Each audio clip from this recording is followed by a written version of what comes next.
Sabe, meus irmãos, e há algum tempo eu tenho sentido algo da parte de Deus no meu coração. Há algum tempo eu tenho sentido do Senhor, daquele que é o Senhor da igreja, acerca de alguma coisa no meu espírito. E deixa eu te dizer, eu quero deixar bem claro para você que me ouve nessa noite, eu quero te esclarecer algo. Essa mensagem, ela não tem nenhuma intenção de fazer um julgamento contra qualquer pessoa ou contra qualquer um dos meus irmãos que estão aqui dentro. Não é esse o intuito da mensagem. O intuito dessa mensagem, ela não é vir aqui e trazer um peso ou um julgamento sobre uma igreja, sobre o ministério Vinde, sobre a igreja a qual eu sirvo, não. O fim dessa mensagem é fazer com que eu e você saiamos daqui reflexivos acerca da nossa jornada de fé cristã. E eu quero te fazer um pedido. Eu quero que você receba essa mensagem, independente se você é dessa congregação ou não, em caráter de cunho pessoal. Eu não quero que você, em nenhum momento, seja tomado pelo desejo de olhar para o lado e achar que aquilo que o Senhor está dispensando é para o seu irmão e não é para mim e para você. Por favor, vamos ser maduros. O Geraldo, há um domingo atrás, pregou aqui muito claramente sobre maturidade, sobre o desenvolvimento cristão. E ser maduro é saber olhar para si e reconhecer em que estado na nossa fé nós estamos, a que ponto nós estamos devotos totalmente ao Senhor ou não. Isso passa por um processo de maturidade. Porque é muito legal ouvirmos que vai vir uma onda, que vai vir um derramar do Espírito, amém, eu creio, e eu quero receber essa onda, eu quero participar disso, mas como nós, a igreja do Senhor, vamos estar preparados para que a onda venha?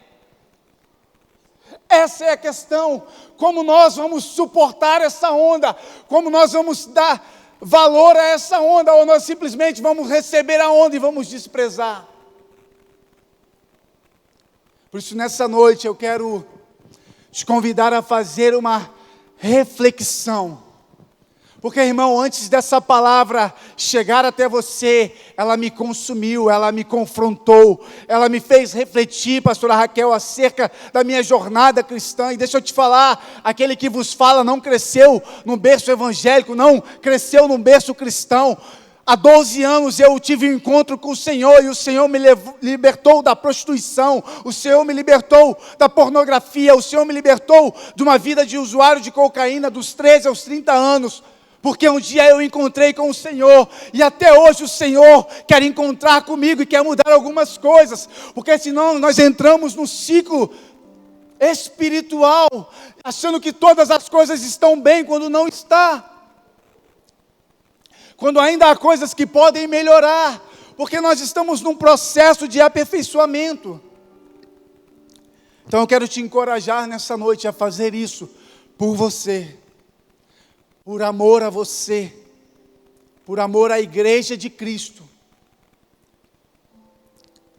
E eu quero te convidar a abrir a sua Bíblia, no livro de Apocalipse, no capítulo 2. O Senhor Jesus, Ele escreveu algumas cartas às igrejas. Em todas as cartas, havia alguma repreensão, havia alguma consequência pela vida que aquela igreja estava levando. E algumas elas foram apenas elogiadas.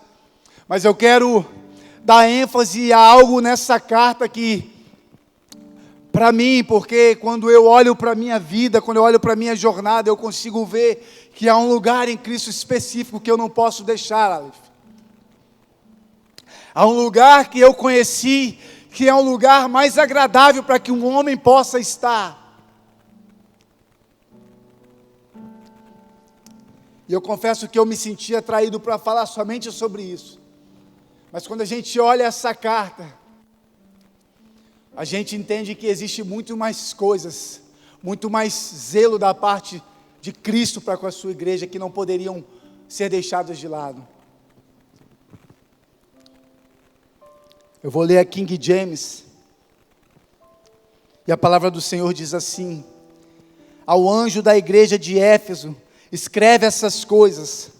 Diz aquele que segura as 7 estrelas em sua mão direita, o que anda no meio dos 7 candelabros de ouro. Eu conheço as tuas obras, o teu trabalho e a tua paciência, e como tu não podes suportar os que são maus, e tens provado os que dizem ser apóstolos e não são, e descobristes que são mentirosos, e tens suportados e tens paciência, e por causa do meu nome trabalhaste e não desfaleceste. Todavia, eu tenho algo contra ti, porque deixastes o teu primeiro amor. Lembra-te, portanto, de onde tu caístes, e arrependa-te, e faze as primeiras obras. Senão eu virei a ti, e rapidamente removerei o teu candelabro de seu lugar. Se não te arrependeres, mas isso tu tens, odeia os atos dos nicolaítas, que eu também odeio. Aquele que tem ouvidos, ouça o que o Espírito diz às igrejas. Aquele que vencer, eu darei de comer da árvore da vida, que está no meio do paraíso de Deus. Amém?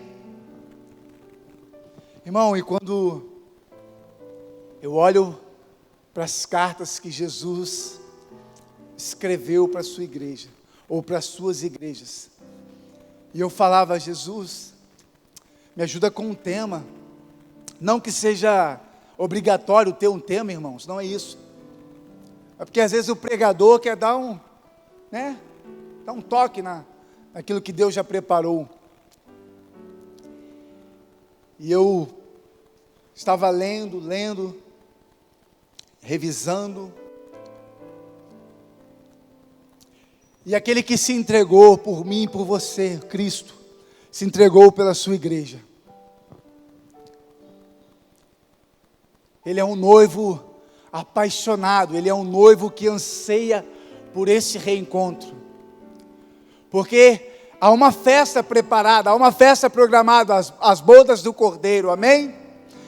E quem vai participar dessa festa? Eu e você, o noivo, e nós, a igreja do Senhor, aquele que Ele anseia, aquele que Ele está ansiando reencontrar, aquele que na cruz do Calvário se entregou por mim e por você, porque Ele sabia que outrora haveria esse reencontro. Então, irmão, o tema dessa mensagem é uma carta do noivo apaixonado. Jesus, movido de paixão por mim e por você, Ele escreve cartas de amor, de cuidado, de zelo, porque Ele não quer, e Ele não desejava, Ele não deseja que eu e você nos percamos na jornada, que eu e você negligenciemos o amor derramado na cruz do Calvário, que eu e você não negociemos com isso. Então Ele escreve cartas.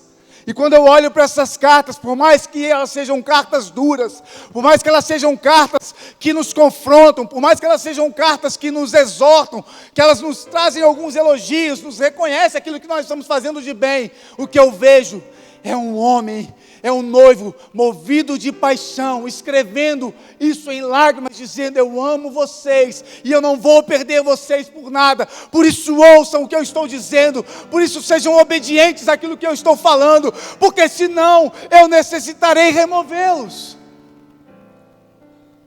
Movido de amor, movido de paixão, o noivo escreveu essa carta.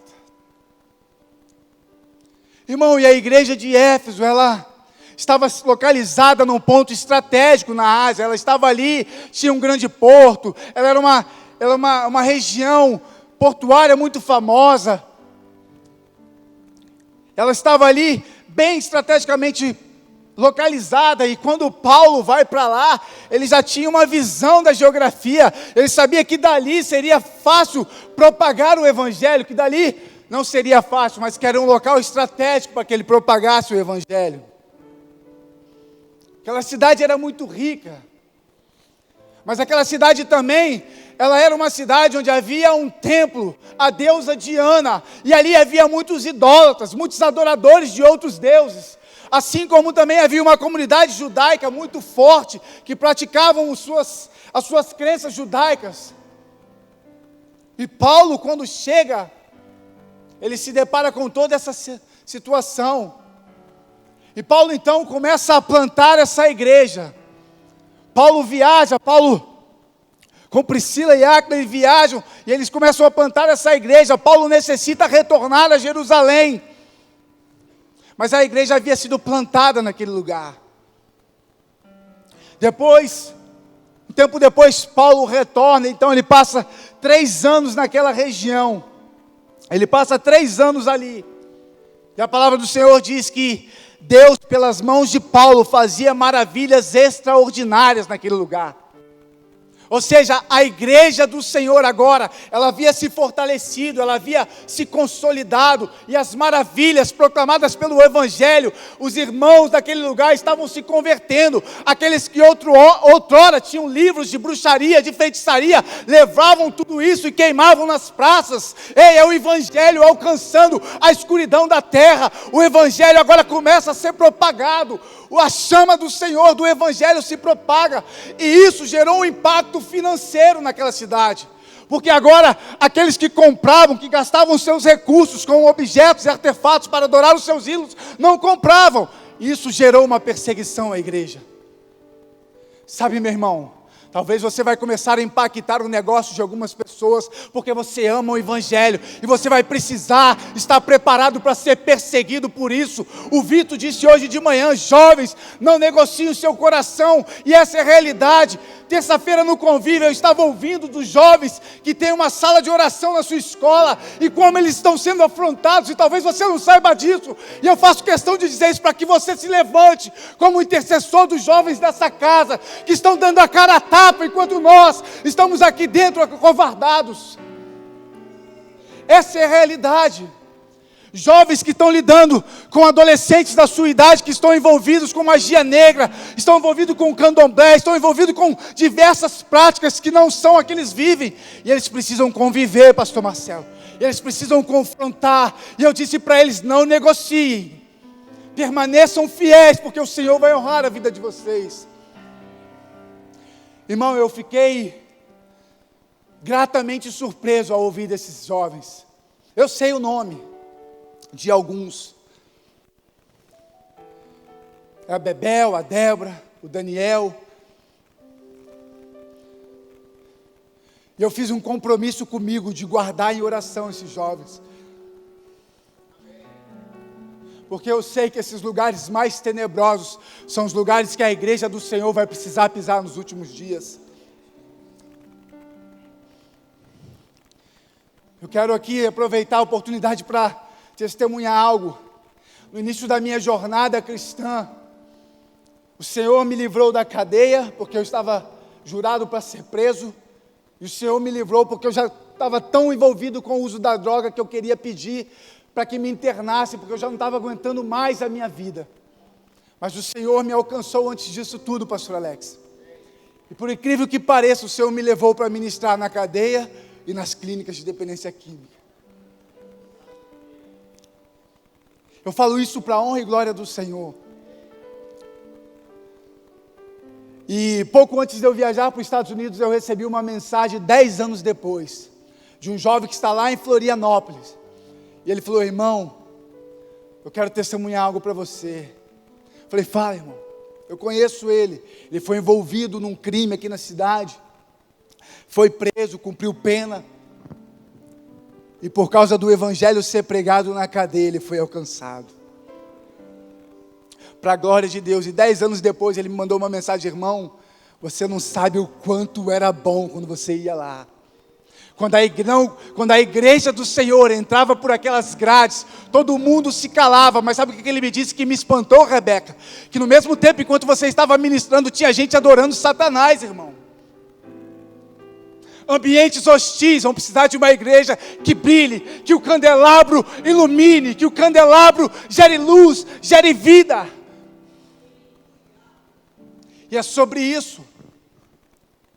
E a carta de um noivo apaixonado. A primeira coisa que eu quero que você é de anotar, anota, porque eu gosto de pregar assim, eu gosto de pregar tópico por tópico, porque assim eu entendo melhor aquilo que o Senhor quer me comunicar. Se não, guarde nas tábuas do teu coração. Hoje esse cara está lá, é um empresário, está com a sua empresa, com a sua família, sua casa serve ao Senhor. Porque o Evangelho chegou nos lugares sombrios. E eu quero declarar que tudo aquilo que você disse que você ia fazer para o Senhor, tudo aquilo que um dia, no início da sua caminhada cristã, o Senhor colocou no seu coração, um lugar que você saberia que só você poderia acessar, eu quero declarar que o Senhor está reacendendo a chama disso no seu coração essa noite. Isso não vai ser roubado. Os muitos afazeres dos dias atuais não vai te roubar do plano eterno. E a primeira coisa que eu vejo, ao anjo da igreja de Éfeso, escreve essas coisas. Diz: aquele que segura 7 estrelas em sua mão direita, e que anda no meio dos 7 candelabros de ouro. É que o noivo, ele se apresenta para sua noiva, para trazer segurança. Porque quem quer casar com alguém que não te traz segurança? As meninas que estão aí. O noivo se apresenta para a sua igreja e diz: ei, eu sou aquele que tenho as 7 estrelas na mão. E as 7 estrelas que fala daqueles que regiam as igrejas, aqueles que estavam à frente da igreja. Ou seja, é Ele que tem a igreja nas suas mãos, é Ele quem cuida de mim e de você. Se eu e você somos igrejas, nós temos que nos transportarmos para dentro dessa palavra, entendermos que eu e você estamos seguros na palma das mãos do Senhor, e que Ele caminha em meio aos candelabros, em meio aos candeeiros, em algumas versões. Sabe o que isso quer dizer? Que Ele está vendo o que eu e você, o que a igreja dele, o que a noiva dele está fazendo. Nada passa oculto aos olhos do Senhor. Por isso essas cartas vêm revelar aquilo que aquelas igrejas achavam que não era visto.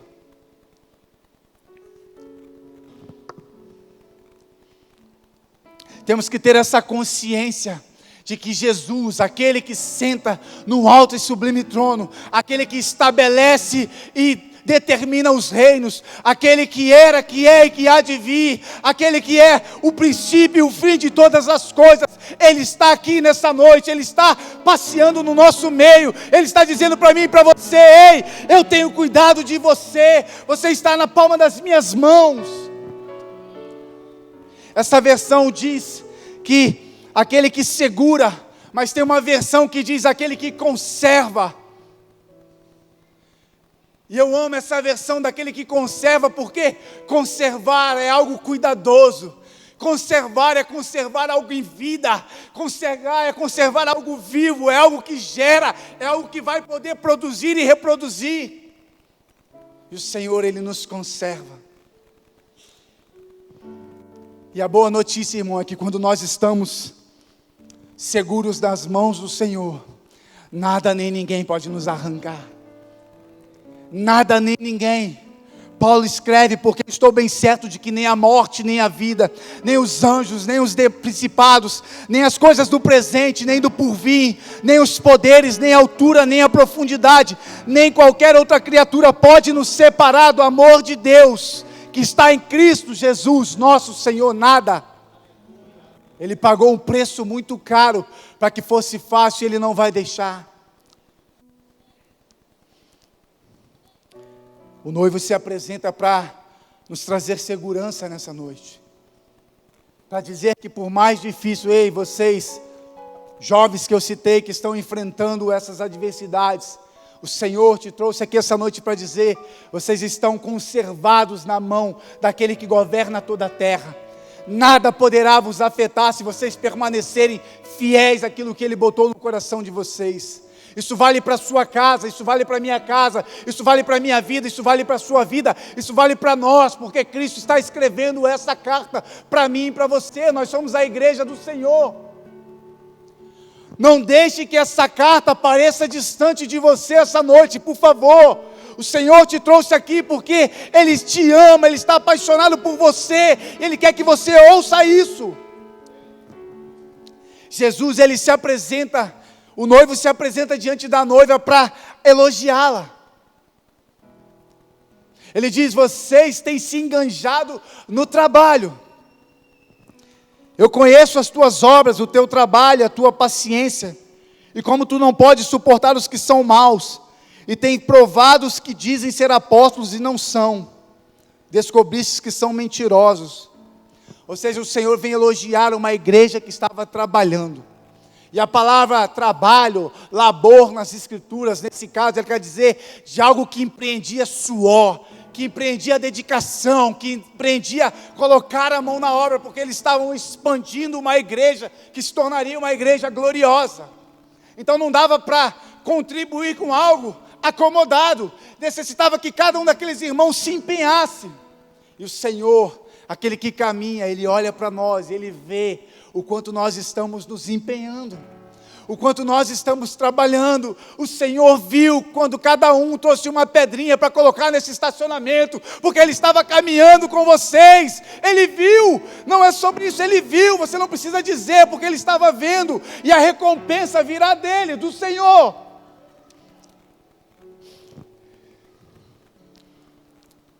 O Senhor vem fazer um outro elogio, Ele vem falar sobre a perseverança e a força que essa igreja tinha em meio às perseguições. Sabe, irmão, perseverar é algo que vai exigir de nós maturidade. E quando, naquele mesmo domingo que Geraldo pregou sobre maturidade, o pastor João à noite pregou sobre Tiago, sobre alegrai-vos grandemente por passarmos por grandes provações. Eu falei, só quem é maduro consegue se alegrar grandemente em meio às provações. Então, se você pegar o contexto, o Senhor estava deixando claro, para você se alegrar passando por grandes provações, você precisa ser um cristão maduro. Você precisa entender que a provação, ela não vai te abater, mas ela vai te levar para um lugar novo no Senhor. E nesse caso, a igreja do Senhor, ela não foi provada porque ela estava vivendo em pecado, porque ela não fazia algo relevante para o reino. Ela não foi provada, pastor Alex, por causa de um escândalo no meio da comunidade, não. Ela foi provada apenas porque ser fiel ao Senhor.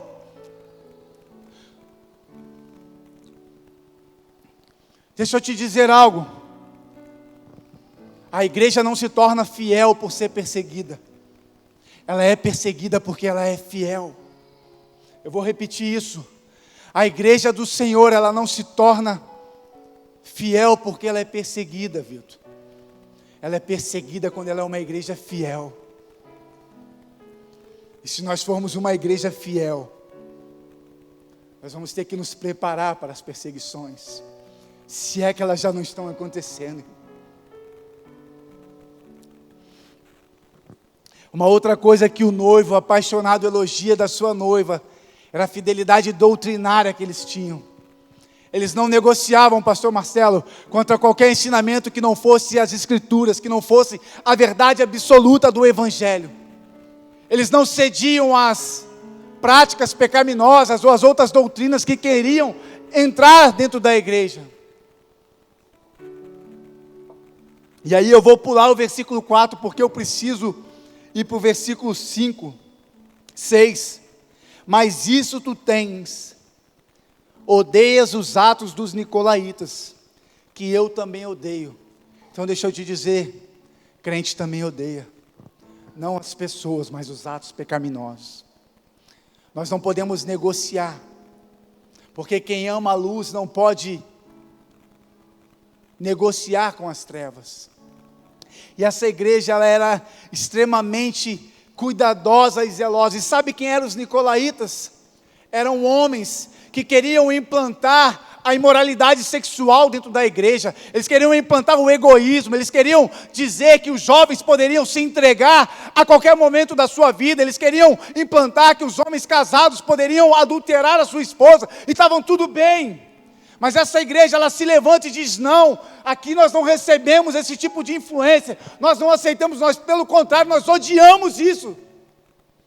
E era algo que o próprio noivo odiava.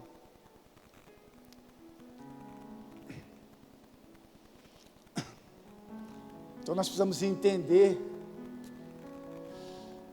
que todas essas coisas que nós estamos fazendo, tudo aquilo que nós estamos contribuindo pelo reino, e para o reino, e para a glória de Cristo, estão sendo vistas e observados por aquele que anseia por nos encontrar. Talvez aquele que se doou na cruz, aquele que já pagou um alto preço, ele está ansiando mais do que eu e você, que não precisamos fazer nenhum esforço comparado ao que Cristo fez, mas nós vamos precisar nos esforçar, porque a palavra diz que o reino dos céus é tomado à força. Não vai ser fácil. Por isso nós, como igrejas, vamos ter que ter a sensibilidade de quando seja o pregador mais famoso, seja o pregador mais popular, ou que alguém adentre por essas portas e comece a querer pregar ou ensinar uma doutrina, nós podemos rejeitar, independente do status ou do nome que essa pessoa carrega, porque não é sobre o status, não é sobre um nome, não é sobre uma fama, é sobre a verdade absoluta do Evangelho.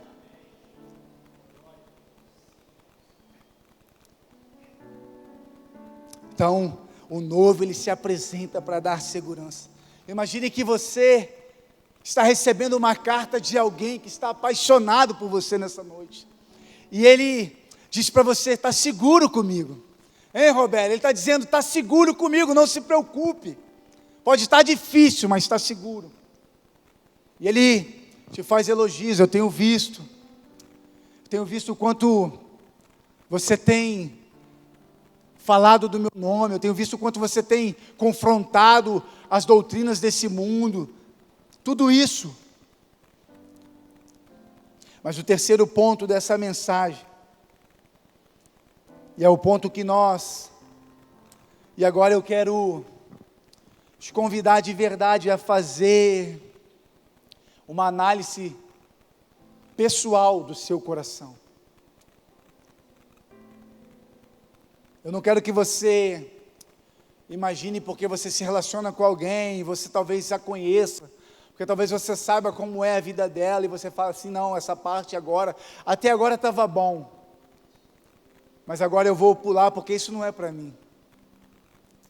Afinal de contas, eu prego a palavra, afinal de contas, eu ministro todo domingo ao Senhor no louvor, todos os domingos eu estou cuidando do banheiro, todos os domingos eu estou servindo no estacionamento. Então, essa parte não é para mim. Eu quero te chamar a fazer uma análise pessoal, porque é importante que nós, como indivíduos, nos analisemos para que nós possamos, numa proporção maior, dar ênfase à igreja do Senhor. Porque nós somos um corpo, e se um membro desse corpo não estiver funcionando bem, toda a parte do corpo vai sentir. Se essa perna minha não estiver 100%, dificilmente, Bruno, eu vou conseguir andar numa velocidade que eu conseguiria andar de forma normal. Se eu tropeçar e cair, der uma topada no meu dedinho, como o Vitor falou, eu vou precisar parar. E todo o corpo para, porque eu não consigo deixar o dedinho caído e seguir em frente.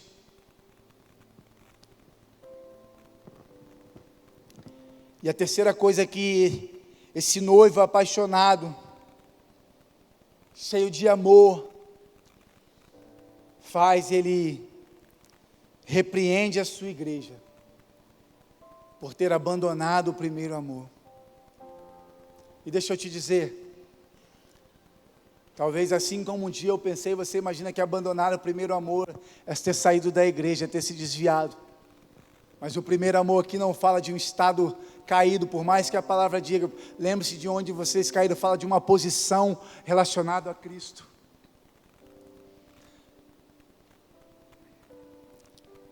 Todavia eu tenho algo contra ti, porque deixastes o teu primeiro amor. Jesus elogia o trabalho, a perseverança. Jesus, ele diz para aquela igreja que está agradando a ele o trabalho árduo, o suportar a perseguição, o passar por uma grande prova por causa do nome de Jesus. Mas na sequência ele diz: eu tenho algo contra você, porque deixastes o primeiro amor, porque abandonastes o teu primeiro amor. E o grande aspecto dessas palavras do noivo para mim e para você é que ela deve nos colocar alerta para que nós não entremos no modo de piloto automático, de fazer todas as coisas sem que Jesus esteja em todas as coisas, em fazer a obra sem que o dono da obra esteja junto conosco. É fazer algo aqui sabendo que Jesus está aqui. E por amor, porque alguém que é apaixonado não quer ficar distante. Alguém que ama não quer ficar além do que pode estar próximo.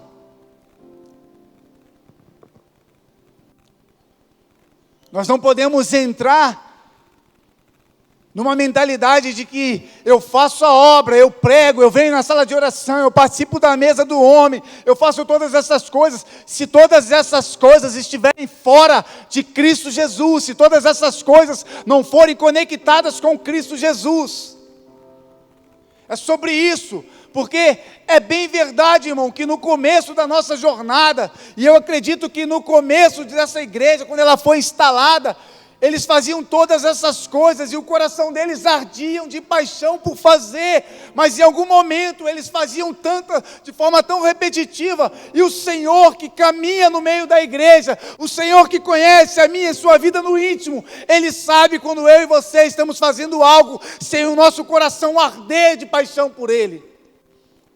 Talvez o seu pastor não conheça, talvez o meu pastor não consiga identificar, mas o Senhor, Ele conhece. Eu venho à mesa segunda-feira, pastor Alex, eu venho 5 horas da manhã na reunião de oração dos homens, eu limpo o banheiro, eu faço aquilo, mas o Senhor não está comigo, simplesmente porque agora eu entrei numa rotina religiosa, e assumir compromissos, que eu preciso prestar conta, mas o meu coração não está conectado com aquele que deveria estar. Eu faço, mas eu não estou conectado. Provavelmente foi isso que aconteceu. Provavelmente foi isso que, eu acredito que nesse estágio, quando o Senhor escreve isso, é como se o Senhor olhasse para um casamento, irmão, e um homem e uma mulher podem estar casados por muitos anos, serem fiel um ao outro, mas não terem mais a chama do primeiro amor, de quando se iniciou o casamento. É sobre isso que Jesus está dizendo: ei, vocês são fiéis, vocês são verdadeiros, vocês estão aliançados comigo, mas não tem mais a conexão.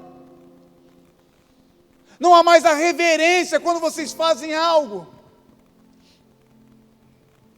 E sabe o que é pior? Nessa questão, é que nós passamos a abandonar o primeiro amor, quando nós não conseguimos mais analisar a nossa própria vida, e passamos a analisar a vida do próximo. Isso é muito sério, porque nós somos muito bons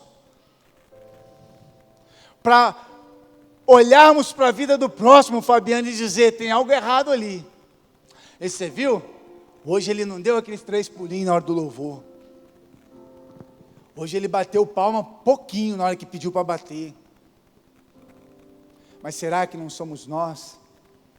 Que estamos com o nosso coração tão frios, que agora o que importa vir à igreja é observar o que o meu irmão está fazendo, e não contemplar a beleza daquele que enche esse lugar com a sua presença? Será que o que importa para mim agora é cumprir um protocolo religioso, mas não desfrutar do ambiente daquele que caminha entre nós, e que eu posso ser tocado por Ele a qualquer momento e ter a minha vida transformada?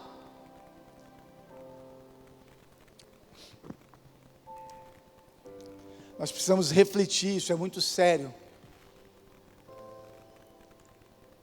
Não vai dar, irmão. Não vai dar para suportar a onda fazendo longe do primeiro amor. Não vai dar, Vitor, para o Senhor derramar uma onda de avivamento e nós não vamos suportar se nós estivermos distante dEle.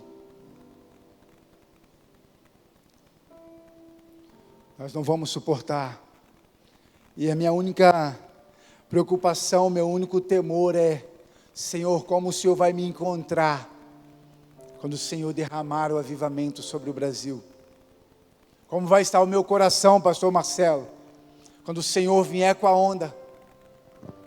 Será que eu vou estar trabalhando? Vai vir um avivamento, eu vou continuar trabalhando, e não vou sentir o impacto da onda. Porque eu vou estar tão envolvido com o trabalho que agora eu não vejo aquele que sopra o fogo do avivamento. Eu não contemplo mais, eu não me relaciono mais com ele, porque eu só quero trabalhar. O trabalho é bom, eu não estou dizendo aqui para que ninguém deixe de fazer a obra.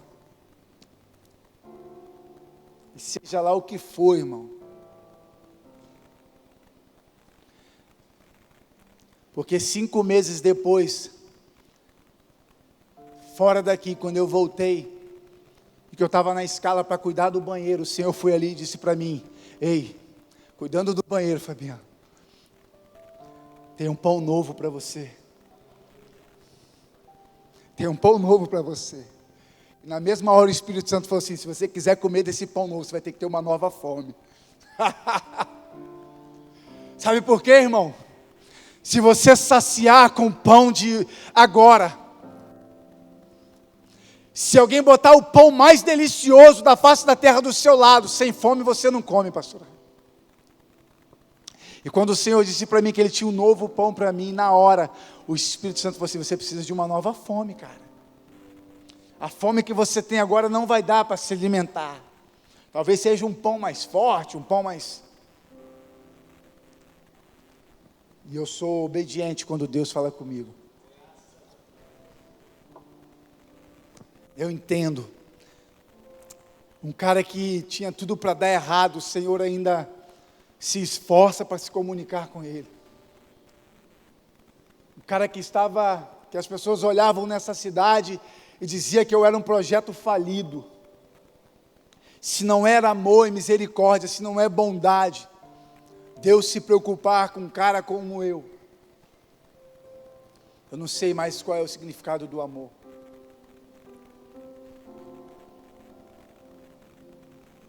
E hoje, para a honra e glória do Senhor, eu posso andar por essa cidade de cabeça erguida, Fabrício.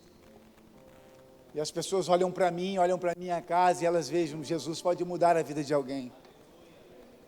Não pela força do meu braço, porque eu não tinha mais força nenhuma, mas pelo amor e pela misericórdia do Senhor. Quarta coisa que o Senhor, o noivo apaixonado, Ele se declara como um lugar de segurança, Ele faz os elogios, Ele dá uma repreendida. Ei, agora vamos seguir, né? Ei, sabe aquela DR, pastor Alex, que tem que ter de vez em quando no casamento? Vamos ajustar os parafusos, mas daqui para frente, vamos seguir. Porque agora nós compreendemos o que está errado, nós entendemos o que está fora de ordem. Agora a gente precisa ajustar, a gente precisa voltar o nosso coração para o lugar correto, a gente precisa perdoar, e agora a gente precisa avançar. E o que o noivo propõe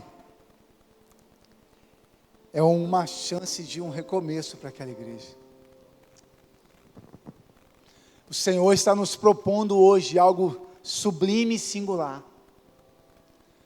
O Senhor nos chamou até aqui essa noite, chamou a mim e a você, porque essa mensagem é para a igreja do Senhor. Ela não é para A nem B, ela não é só para o Caetano, nem só para o Vitor, ela é para a igreja do Senhor Jesus, em Guarapari, especificamente para o Ministério Vinde, aqueles que me ouvem nessa hora. E o Senhor, Ele está nos convidando, está nos dando uma chance de um novo começo, de reencontrarmos este lugar. E para isso é preciso, e Ele é tão cheio de amor, tão cheio de cuidado, que bastasse só Ele dizer: ei, vocês precisam recomeçar, mas Ele deu a fórmula. Ele deu a fórmula.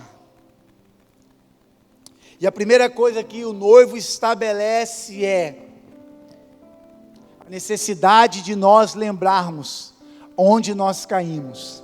Deixa eu te dizer, esse lembrar de onde nós caímos, eu quero dar ênfase a isso, não é um lugar que você caiu e agora você saiu da igreja, foi para a boate porque chegou o verão e acabou. Não é isso.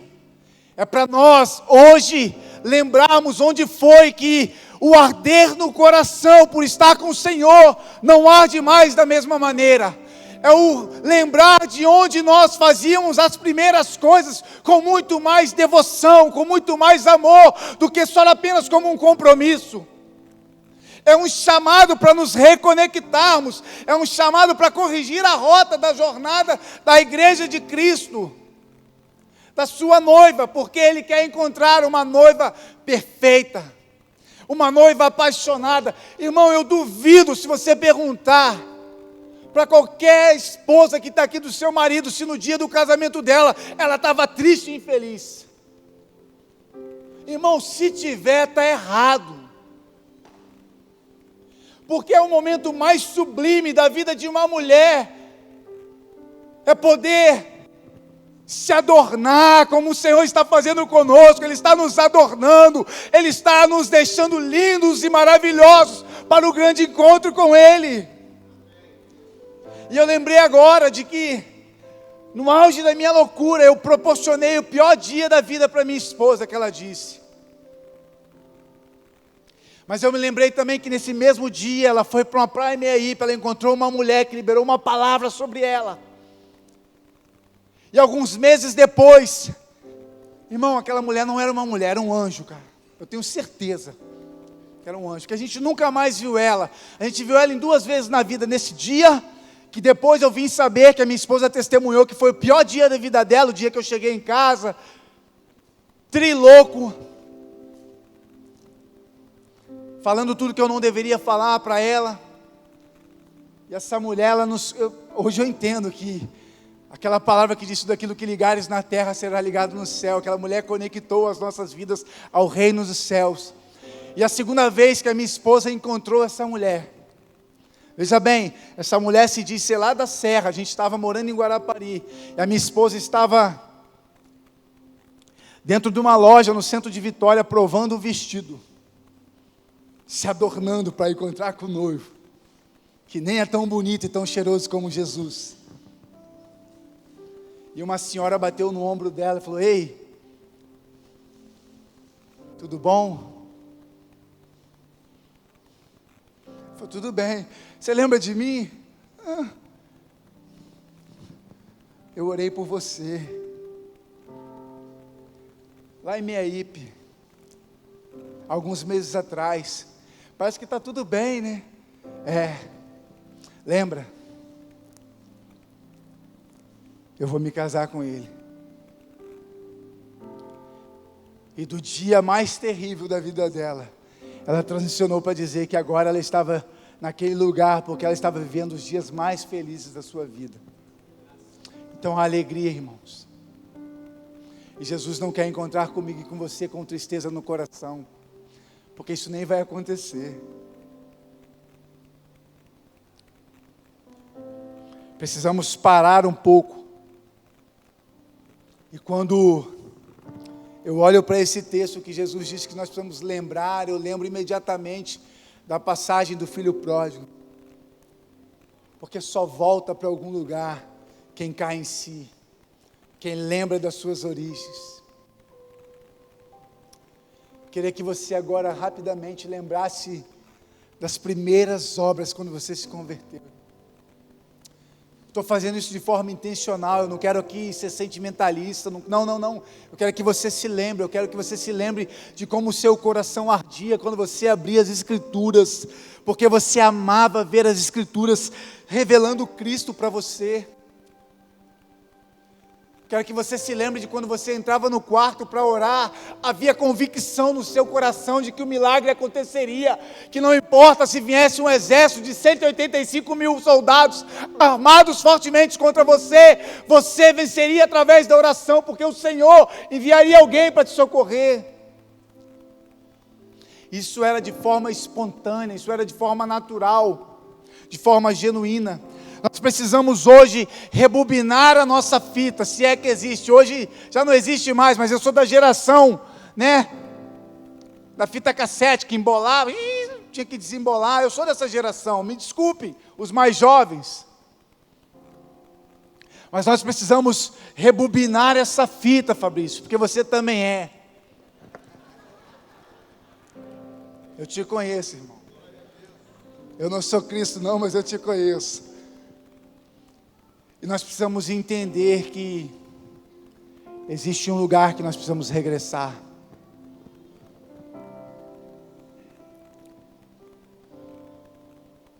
E nós só vamos conseguir voltar se nós identificarmos aonde nós erramos. Se nós não conseguimos mapear, se nós não conseguimos buscar na nossa memória espiritual onde foi que, de alguma forma, o nosso coração se desconectou do Pai,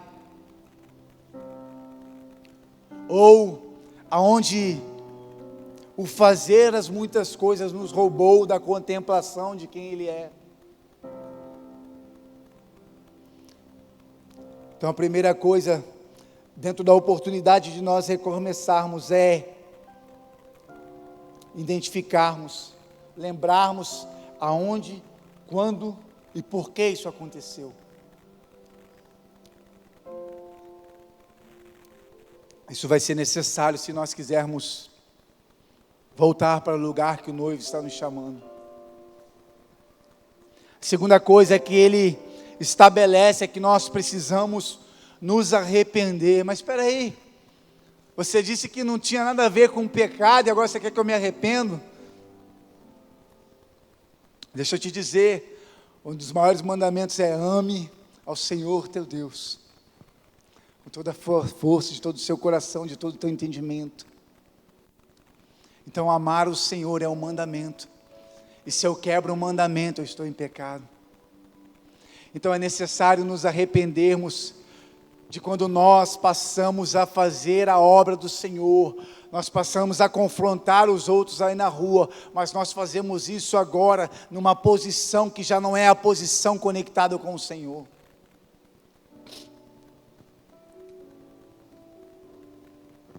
Muitas vezes nós pensamos que o arrependimento é chorar, chorar, chorar e chorar, e eu não tenho nada contra quem chora, que eu sou um dos caras mais chorão dessa igreja, se deixar.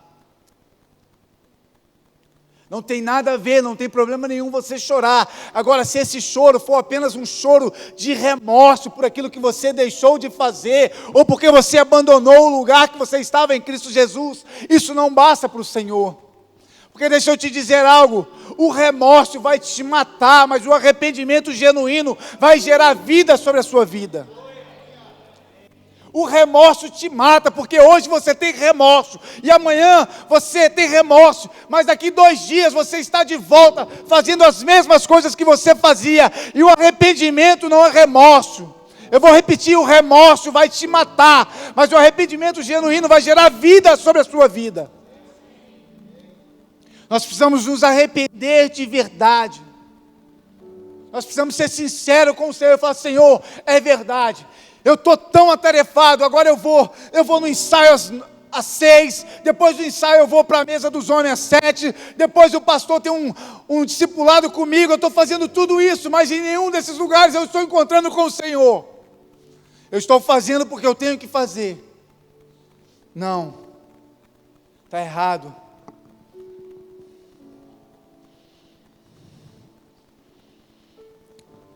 Terceira coisa que ele estabelece é a necessidade de nós voltarmos.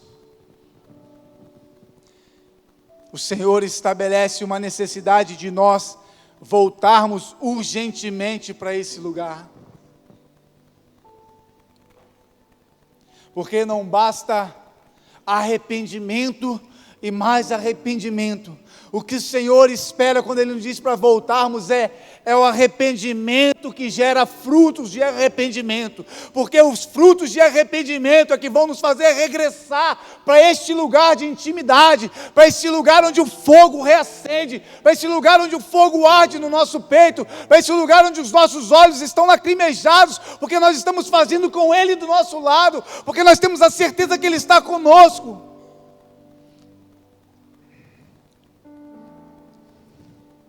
E Ele disse que se nós não retornarmos às primeiras obras, ou seja, se nós não voltarmos a ser como aquelas criancinhas, pastora Raquel, que nós éramos no começo da nossa jornada, puros, inocentes, e nós nos achegávamos com tanta segurança diante dEle, Alex. E Ele cuidava de nós com tanto zelo, com tanto amor, que nós não queríamos estar em outro lugar que não fosse ali. Eu estava conversando com o Vitor, quando ele disse que conversando com ele eu derreti o açaí dele hoje pela manhã. E nós estávamos falando, eu não tive a oportunidade de conhecer o Gregório McNutt pessoalmente, mas eu tive amigos que caminharam com o Gregório. E se algo no ministério de Gregório que ele diz, fogo, paixão e lágrimas. Fogo, paixão e lágrimas. E sabe, outrora, ouvindo uma ministração do Gregório, e eu só estou falando isso porque alguém que caminhava com o Gregório teve a mesma impressão que eu tive quando eu ouvi a mensagem. Nos dias de hoje, nós vamos ter que inverter essa ordem. Não vai ser mais o fogo, a paixão e lágrimas. Nós vamos ter que ter lágrimas de arrependimento, voltar ao lugar de ser apaixonados, e então Ele vai mandar o fogo.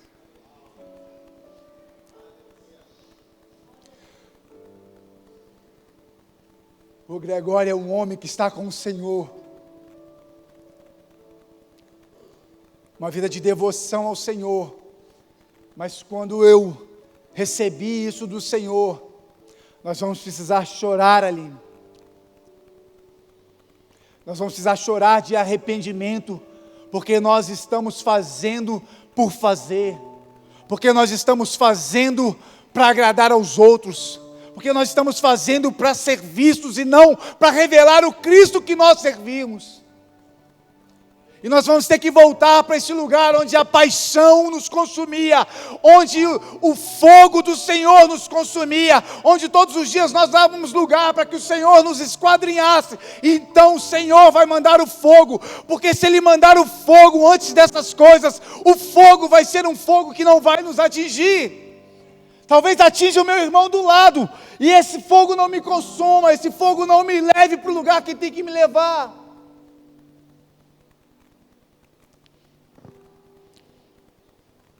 Nós precisamos urgentemente começar a chorar por nós mesmos.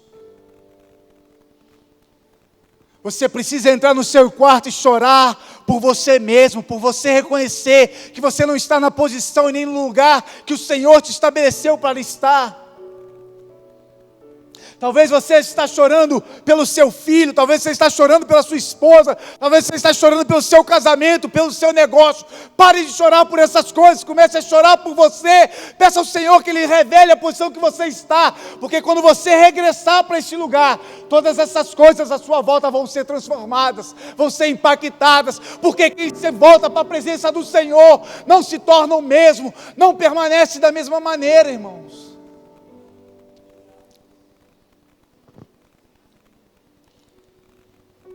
Eu estou caminhando para o final.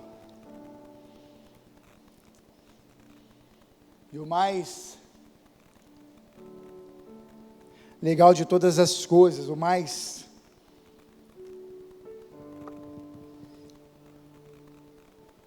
gostoso de todas as coisas, e graças a Deus, que essa mensagem não é uma mensagem que termina com desânimo.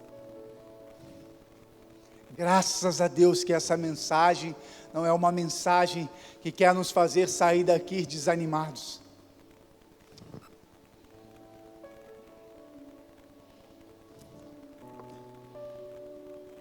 Versículo 7 diz Quem tem ouvidos, ouça o que o Espírito diz às igrejas. Ao que vencer, dar-lhe-ei a comer da árvore da vida, que está no meio do paraíso de Deus. Há uma recompensa para mim e para você. O esforço não vai ser em vão. Nós vamos poder comer da árvore da vida que estava disponível no Éden, mas escolheram comer de outro fruto. Nós vamos poder nos alimentar da fonte de vida.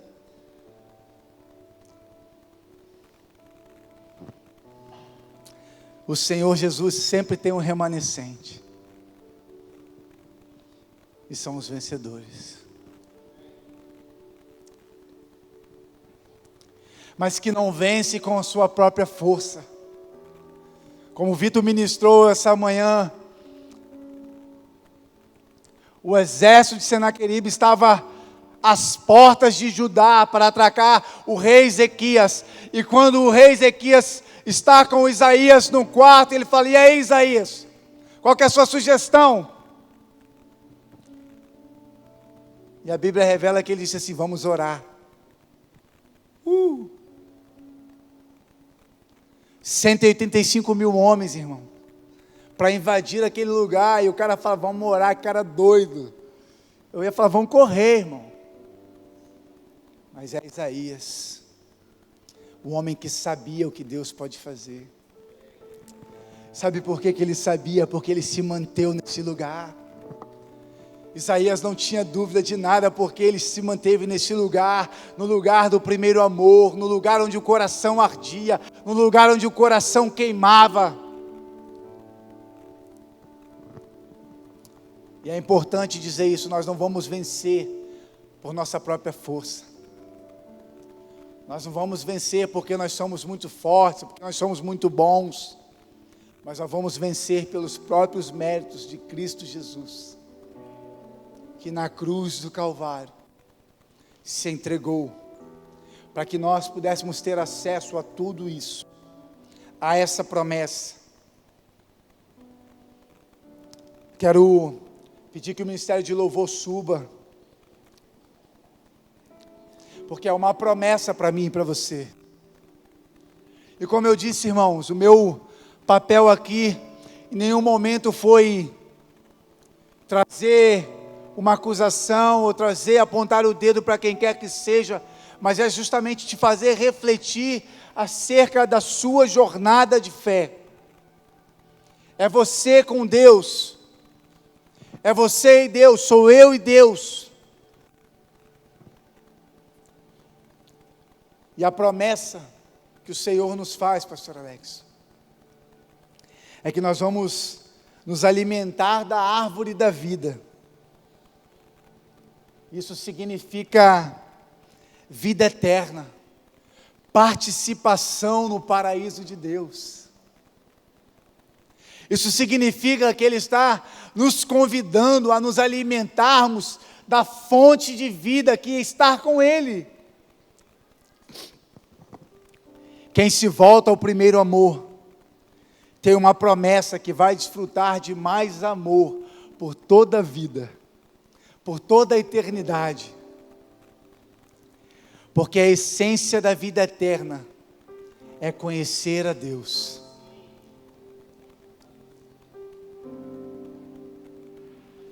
E conhecê-lo mais e mais. E nós precisamos ter cuidado para que nós não sejamos aqueles que vamos estragar a nossa entrada.